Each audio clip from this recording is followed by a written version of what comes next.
Cara, assim, eu tô muito surpreso, então o nome dessa live é Quem é Renan Santos, e com este nome nós damos início a ela, tá? Quem é Renan Santos? Por que esse cara tá aparecendo em pesquisas? Quem é ele? E vamos começar nesses termos. Vamos lá. Prazer a todos que estão chegando aqui. Meu nome é Renan Santos. Eu nasci no dia 14 de fevereiro de 1984, na cidade de São Paulo. Meu signo é Aquário. Meu time é o São Paulo Futebol Clube, mas também gosto muito da Portuguesa de Esportes. Meus heróis são Jaspion, Ayrton Senna. Porque são os meus dois heróis da infância. Foram Jaspion e Ayrton Senna. Mas também gosto muito do Ceia de Pegasus e do Wiki de Fênix. Foram dois heróis importantes também na minha formação. Morei na Zona Leste de São Paulo, depois Zona Sul de São Paulo. Entrei na Faculdade de Direito da USP. Não completei o curso, fiz faculdade política acadêmica, larguei, fui trabalhar com recuperação de empresas, venci, perdi. Depois voltei a me envolver em política a partir do ano de 2013, nas famosas jornadas de 2013. Lá entendi que aquela defesa genérica de somos todos contra a política de nada servia. Lá aprendi que deveria criar um grupo que defende um nicho de ideias específico. Com base nisso, fundei em 2014 com meus amigos Kim Kataguiri, Pedro Deirô, Alexandre Santos, Gabriel, Rafael Riso, precisamos dizer aí. Estava lá. Fred Hall, acho que foram esses, né? O grupo Movimento Brasil Livre, e grupo que entrou para a história como um dos movimentos mais importantes da história do Brasil, mais importante em termos políticos, em termos de resultados políticos do que o MST, por exemplo, mais importante em termos de movimento de juventude do que a UNE. Vocês precisam entender quem é o Movimento Brasil Livre e colocar a sua perspectiva, tá?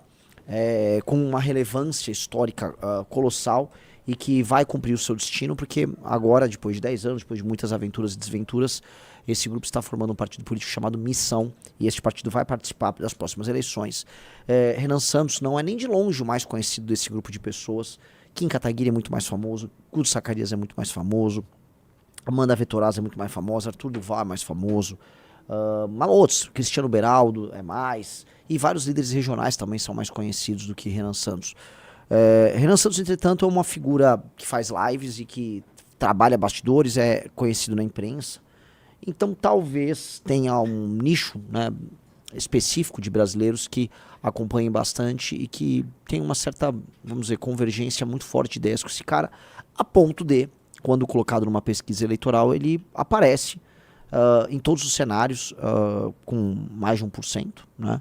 Teve cenário com 3%, mas nos cenários mais consistentes apareceu com 2%, o que naturalmente me deixou muito chocado. Até começando a live, foi muito louco, porque eu estava no grupo de WhatsApp do MBL, da Nacional do MBL, tinha chegado em casa, estava sentado, ia colocar algum vídeo de Fórmula 1 para ver, simplesmente para relaxar. E aí quando eu chego, né, dou aquela bisoiada no celular, eu olho, né, o que me mandou um print de uma imagem, de uma televisão mostrando a pesquisa. Fui no grupo de porta-voz, vejo o bombeiro Rafa colocando a mesma imagem, e eu tava lá, eu achei que era zoeira do Kim, mas o Kim não tava zoando. Fui olhar, não, realmente saiu. Aí quando eu fui ver, me mandaram matéria da TV, e é real, eu tava figurando para presidente da República com 2%, no cenário hoje mais provável. Entendendo, aliás, que esse número será, né, se a gente criar realmente o cenário provável, que vai ser Lula, Tarcísio, Renan Santos, talvez alguém da esquerda, esse número deve aumentar 1% aqui, 2%, 3% ali. Isso no cenário de hoje, tá? A gente vai entrar alguns dados da pesquisa, mas para quem não entende de pesquisas, é bastante impressionante. É bastante impressionante porque eu não faço campanha, eu sequer me divulgo como candidato a presidente, nunca tive essa, como eu posso colocar, essa pretensão. Sou super realista com relação ao meu tamanho, jamais imaginaria que isso ia acontecer. Eu fiquei até desconfiado que as pessoas estavam vendo, Renan, sei lá, vou colocar aí porque os do Renan Calheiros, sabe? Só que eu fui olhar, o demográfico não bate com o eleitor do Renan Calheiros, né? É muito mais no sul-sudeste, é muito mais presente com homens jovens com escolaridade alta. Literalmente um tipo de gente que tem asco do Renan Calheiros. Então, não é sequer um tipo de público que confundiria o nome na hora de colocar. É um tipo de pessoal que tem escolaridade, que sabe exatamente o que está fazendo e que colocou meu nome lá. E eu fico, ok, né? Fico muito grato. E nesse ponto eu inicio a live e coloco aqui. Isto é muito grande. Aí você vai falar, mas o Renan é grande? 2% é grande? Sim, é grande. Eu não sou, eu volto a falar, nem de longe um dos caras mais conhecidos do grupo, tá? Mas o fato de já aparecer aí denota um grande potencial, E o potencial é o seguinte, como nós não estamos abrindo hoje concessões para os mais diversos públicos, então nós não vamos falar, nós não estamos buscando agora falar com a tia do Zap ou com o tio do Zap.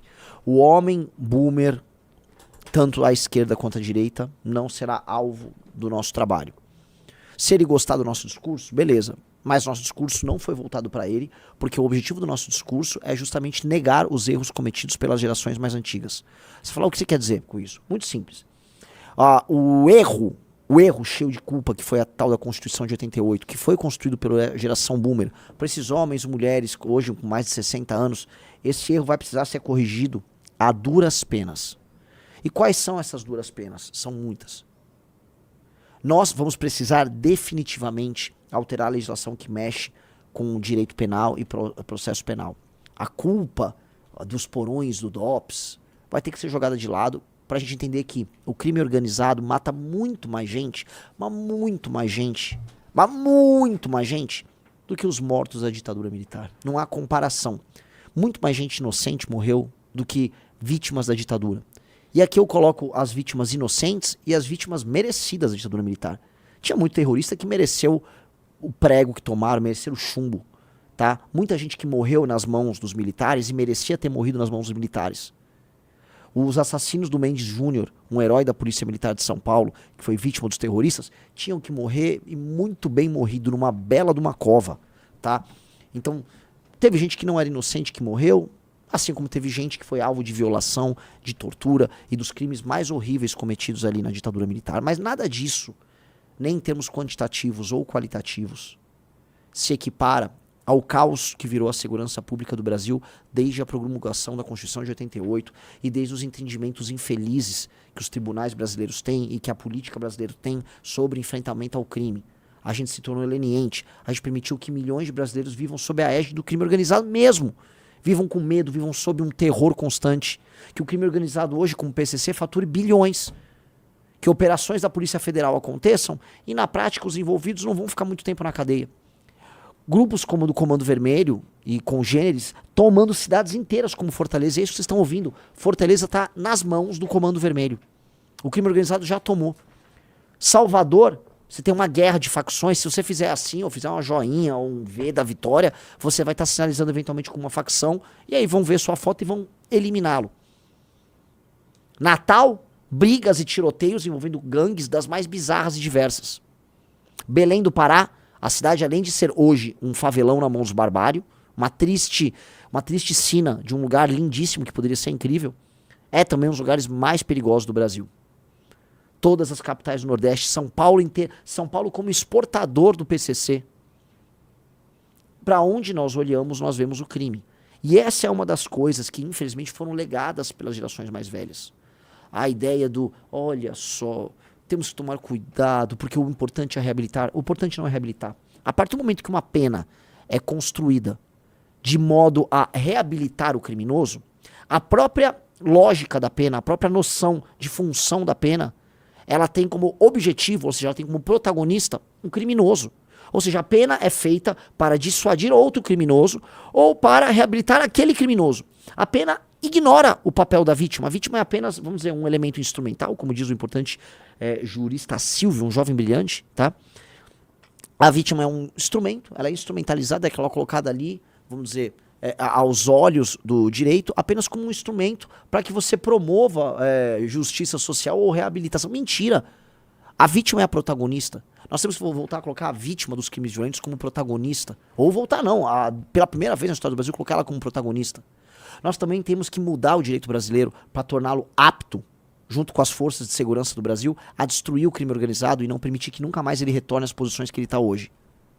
Outra coisa que aconteceu, a ditadura militar, né, por ter sido também ela própria uma ditadura, ela deu aso, tá, a uma sanha tão democratizante que permitiu que ONGs de todos os tipos, associações de todos os tipos, aparatos paraestatais, um exemplo, a OAB, se tornassem tão poderosas que eles se incrustassem na máquina do Estado e participassem desse jogo todo, tornando o Estado completamente paralisado.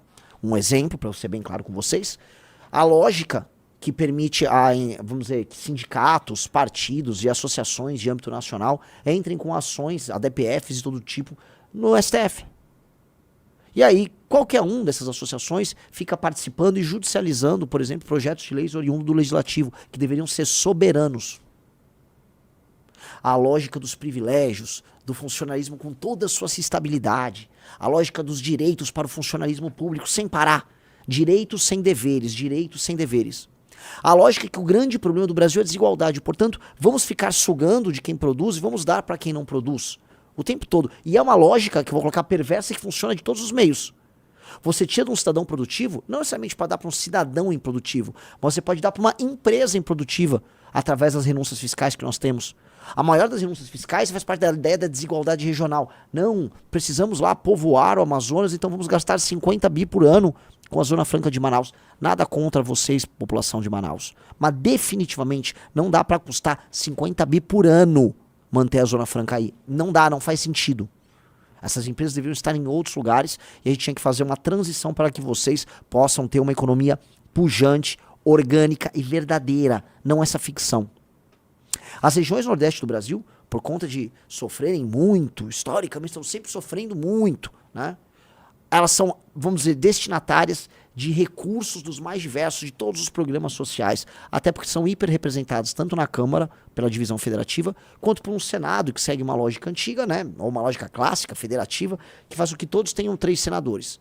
Assim, coronéis que mantêm as pessoas na pobreza lutam por obter recursos que eles mesmos desviam na sua base eleitoral, mantendo essas pessoas na pobreza sem alterar a dinâmica econômica e social desses lugares, mas usando aquelas pessoas como base eleitoral para permanecer lá, usufruindo do dinheiro da União, que é obtido através de outras regiões que trabalham mais. E mais, usufruindo também do dinheiro dos nordestinos que trabalham e muito, diante de um sol escaldante e que poderiam estar fazendo muito mais e se beneficiando de uma vida muito melhor, mas que não conseguem isso porque são tocados, geridos, administrados por uma elite absolutamente canalha.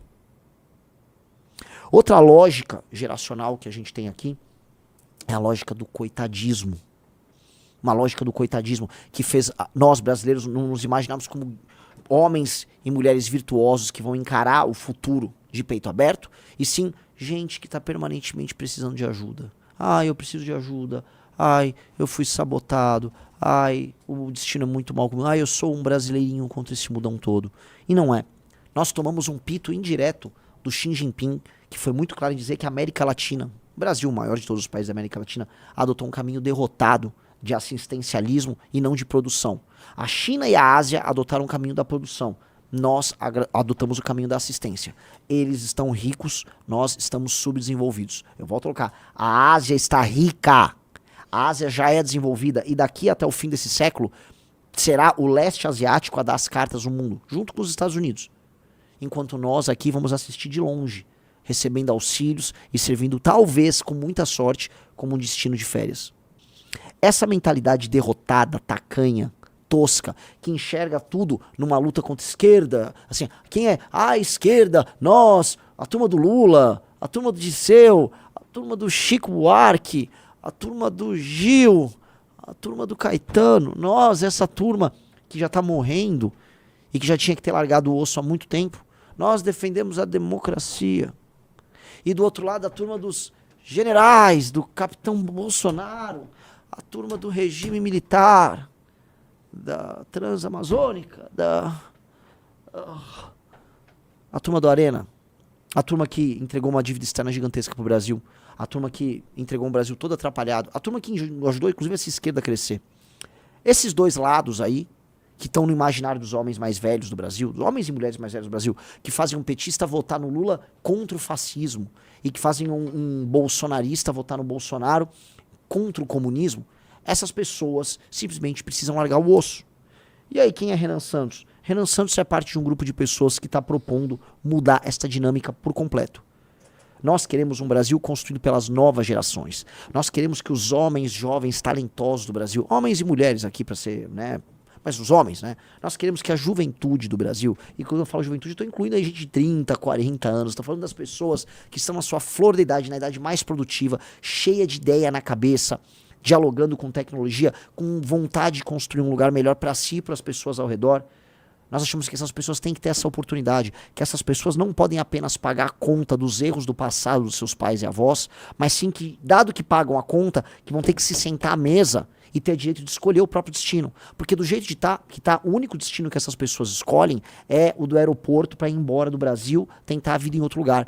E é muito mais fácil hoje e melhor pegar um avião e tentar a vida em qualquer lugar, no Canadá, nos Estados Unidos, na Europa, na Austrália. Tem gente que já foi para a Ásia, do que no Brasil. E mais, o Milei já estava falando em fechar a fronteira para nós brasileiros, porque os argentinos serão, talvez, aqueles a não negar a chegada de brasileiros, porque no caminho que a Argentina está tomando, quando comparado ao nosso, a Argentina está melhor do que a gente. Veja, quem é Renan Santos? É só um proponente disso. É só um cara muito louco que montou um grupo político muito diferente, um grupo insubmisso, um grupo que toda vez que foi instado a baixar a cabeça para os seus inimigos, ele não aceitou. Que pagou um preço muito alto por isso. Caiu na insignificância. Um grupo que em 2019 perdeu tudo que tinha. Perdeu seguidores, perdeu doadores. Fazia live. Nesse instante nós estamos com 16 minutos de live e já tem 6.200 pessoas. Naquela época, meus amigos, nós tínhamos 300 pessoas. Estou falando aqui, Riso, agosto de 2019. 350 pessoas. Tá?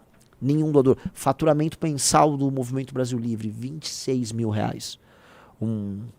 Uma lojinha de esquina faturava mais. Mas nós continuamos com o sonho maluco, não, vamos ficar de pé, vai dar certo. Eu nem sei por qual razão, naquele momento, o momento mais negro de todos, o momento mais difícil, nós estávamos de pé. Eu não consigo nem entender, porque era tão pouco dinheiro e nós caímos tanto na irrelevância e os ataques eram tão grandes que não dava para acreditar. Era uma época, só para contar para vocês, tá? Que quase ninguém na tal da direita independente estava conosco. Nós éramos ataques de muita gente que até se tornou amiga de novo da gente. Fica aquele vagabundo lá do Nando Moura, ele não gosta, ele tem uma memória seletiva. Aquela época, quando já estava muito claro os crimes do Bolsonaro, ele era bolsonarista, porque ele queria atacar a gente, porque ele tinha uma inveja do Arthur, talvez, tinha os problemas ali mal resolvidos dele, né? Um sujeito perturbado. Mas muitos outros, não era intuitivo estar na posição que nós estávamos. Mas nós e outras pessoas corajosas pavimentamos esse caminho. E eu falo cada vez mais que este caminho não é um caminho que vai ficar preso dentro desse discurso esquerda-direita. Eu faço uma pergunta para vocês. Importa se o Nayib Bukele é de esquerda ou direita? Importa. Porque essas definições tolas acabam colocando a gente sempre no colo de algum vagabundo burro e barato. Um vagabundo burro e barato, com o discurso mais tosco de todos. O Bolsonaro, eu sou de direita! O que quer dizer ser direita? Hoje um brasileiro acha que ser de direita é ser Bolsonaro. Nós não somos Bolsonaro. Mas nós temos posições muito mais duras e resolutas do que o Bolsonaro. Para muita gente, no período de 2016 a 2020, ser de direita é ser contra a corrupção. Nós sempre fomos muito mais contra a corrupção do que o Bolsonaro. Por mais que ser de direita não signifique ser contra a corrupção e você tenha corruptos à esquerda e à direita. Tá? Ser de direita naquela época era defender reformas profundas do Estado brasileiro. O Bolsonaro nunca defendeu essas reformas. Reformas no sentido de liberalização da economia, reformas pró-mercado, aumento da liberdade, da capacidade de agência do homem e do empresário brasileiro, para dar um exemplo. Bolsonaro nunca foi a favor disso. Acabar com privilégios, Bolsonaro nunca foi a favor disso. E eu estou falando de uma agenda que era o que, como o brasileiro de direita se entendia naquele período. Tá? Ah, certo conservadorismo. O Bolsonaro na terceira, quarta família dele, diferente, como sua família exótica, sua perspectiva de mundo exótica. É isso? Uma hora ele finge que é católico, outra hora finge que é evangélico. Né? Ser de direita para o brasileiro se tornou ser Bolsonaro. E nós não somos Bolsonaro. Isso o entendimento geral é que todo Bolsonaro é direita. Por mais que, do ponto de vista da precisão, nós sejamos um grupo que podemos ser classificados à direita. No entendimento geral, nós não precisamos ficar presos nisso. Nós vamos ter nossa própria doutrina. Nós vamos ter nosso próprio pensamento. Nós vamos ter nossas próprias ideias. E aí vocês chamem elas do que vocês quiserem. Tá? Nós somos o MBL, nós somos um partido missão e nós somos o grupo que vai mudar o Brasil. E esse é o nosso destino e cada vez mais eu tenho certeza disso. Quando eu vi o resultado ontem da pesquisa, eu me toquei. Somos nós. O futuro do Brasil somos nós. E as pessoas que acompanham a gente entenderam isso. Eu volto a colocar, não é sobre o Renan, não sobre eu. Eu sou muito menor do que os principais nomes nossos.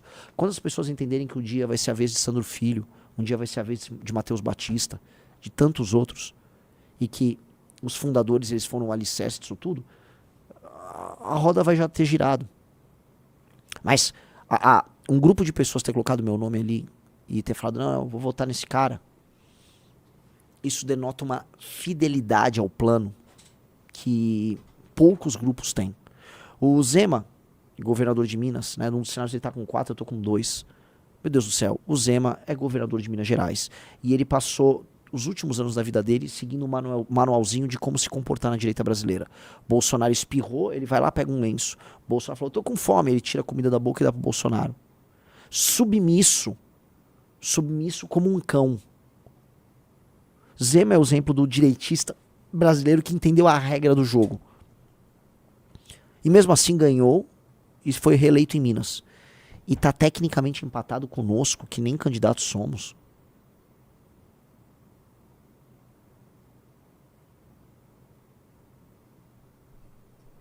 Isso é muito bizarro.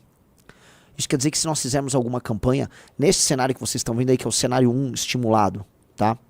Que é o cenário hoje o mais provável, se eu me esforçar um pouquinho, eu busco esse Zema, eu passo ele. E se a gente aumentar o nosso conhecimento e levar o nosso discurso pro resto do Brasil, eu não acharia loucura a gente começar a buscar os 6, 7, 8, 10%.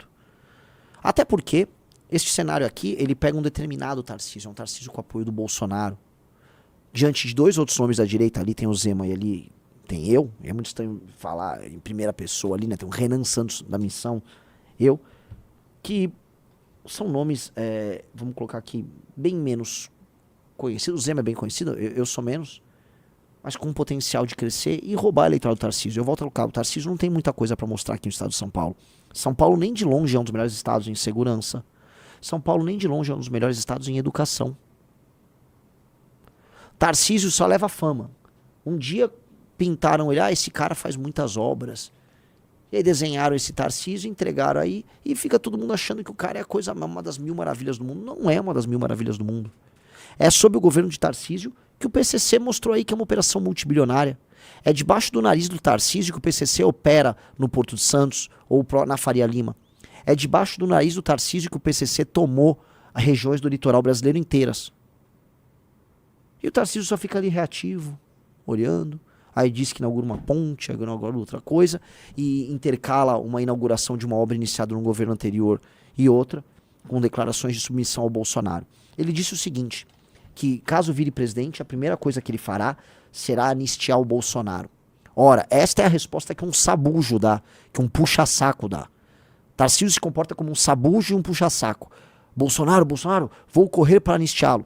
Não, Tarcísio tem pessoas muito mais importantes a serem anistiadas e libertadas. E eu não me refiro à turma do dia 8. Eu me refiro a moradores de favelas ao redor do Brasil. Estou me referindo aqui a mais de 20, provavelmente coisa de 25 milhões de brasileiros que vivem sob a égide do crime organizado. São esses que você tem que libertar. Mas você não vai libertar. Quem vai libertar, se eu for candidato, serei eu. No primeiro dia de mandato, eu sequer vou ficar lá recebendo a faixa, vou mandar o Carratu buscar a faixa do Lula. A gente vai buscar aquela faixa, vai mandar lavar bem, vai tirar aquele cheiro horrível de cachaça. E nós vamos pegar um avião e encontrar o governador do Rio eleito pela missão, Bombeiro Rafa, com seu vice, Sargento Martins, o bruxo.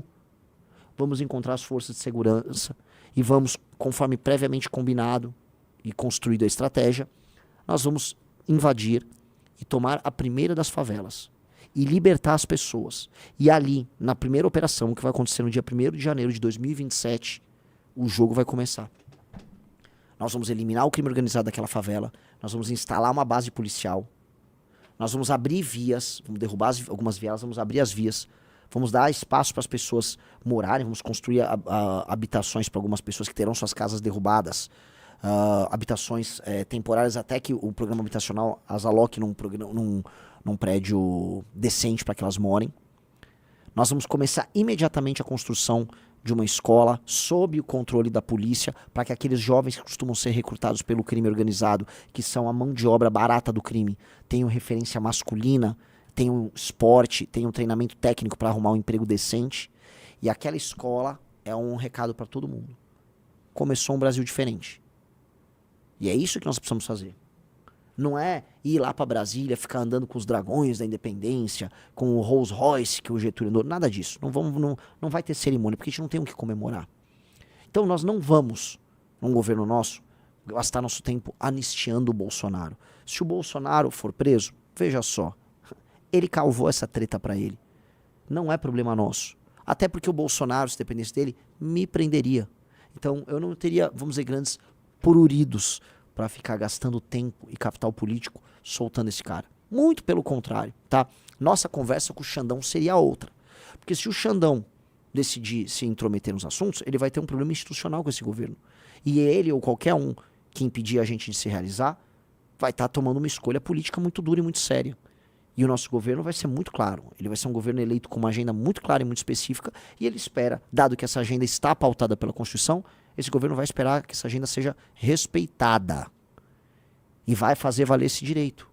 Mesma coisa com o Congresso e mesma coisa com governadores que têm relação com o crime organizado e que vão tentar lutar contra a implementação da lei e ordem no Brasil.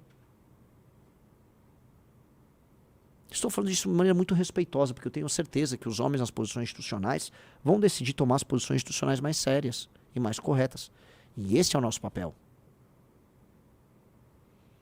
Então, Tarcísio Gomes de Freitas, se você sonha em se tornar presidente da República para que o primeiro ato, no teu primeiro dia de mandato, seja salvaguardar, soltar um cara que vai ficar o quê? Andando no palácio te dando ordem? Que é isso que o Bolsonaro vai querer fazer, que é o que ele já faz com você no teu governo, que é o que ele faz quando ele sobe no caminhão de som. Se isso você acha que é o que um homem público tem que fazer, isso mostra muito mais que você não é um homem a serviço do Brasil, mas você é um homem a serviço do Bolsonaro. Como você já foi um homem a serviço da Dilma, um homem a serviço do Moreira Franco, um homem a serviço do Temer e um homem a serviço do Bolsonaro. E agora, inclusive, um homem a serviço do Ciro Nogueira e do Kassab. Definitivamente você não está a serviço dos 25 milhões de brasileiros que vivem sob a égide do crime organizado. É ou não é? E nós vamos recrutar os homens de bem de todo o Brasil para participar do governo. Todo mundo será. E não importa, inclusive, visão de mundo. Se eventualmente tiver um nacionalista mais à esquerda que fale, Renan, quero participar do projeto de aumento de complexidade industrial do Brasil, seja bem-vindo. Entenda que nós temos nossos princípios, nossa perspectiva, e se você respeitar isso e tiver boas ideias a agregar, você será muito bem-vindo. Tenho certeza que nacionalistas à direita e à esquerda, por mais que tenhamos discordâncias aqui e ali, e entender o que foi o nosso projeto que ganhou, eles serão muito bem-vindos para somar na construção desse Brasil sério. Eu tenho certeza que homens... já citaram outro dia o Rubão, já citaram o Ciro... meu Deus do céu, que Ciro que é o... Até o Ciro Gomes tem algumas coisas que são legais. Ele é um cara que tem um espírito público. É o Aldo Rebelo. Tenho certeza que se a gente convocasse eles a participar desse enfrentamento ao crime organizado, eles aceitariam. Você tem alguma dúvida disso, Riso? Não. Então quem tiver espírito público será bem-vindo. Tendo espírito público, será bem-vindo. Nós vamos construir. E entendendo essas premissas. A premissa de um governo da missão é uma premissa de um Brasil novo. De um Brasil muito diferente. E é uma ruptura com os consensos das gerações anteriores, sim. Nós não temos compromisso com as guerras da geração que vivia, eu estou do lado do MR8 e dos comunistas, ou não, eu estou do lado da Arena e estou do lado dos militares. Nós não temos nada a ver com isso. Nós ficamos com a conta para pagar dos militares e nós ficamos com a conta para pagar dos comunistas. Todos eles nos deram uma conta para pagar e um país todo fudido. Eles deram isso pra gente, tá? Nós não temos direito a nada, não sobrou nada pro brasileiro. A nossa geração sobrou uma conta, um boleto pra pagar. E eu sei que fazer piada de boleto é piada de millennial, né? Mas eu sou um millennial, então sobrou um boleto pra pagar. Sobrou uma pemba aí pra gente. E cabe a gente falar, se a conta é minha, quem paga a banda escolhe a música. Isso é tão óbvio.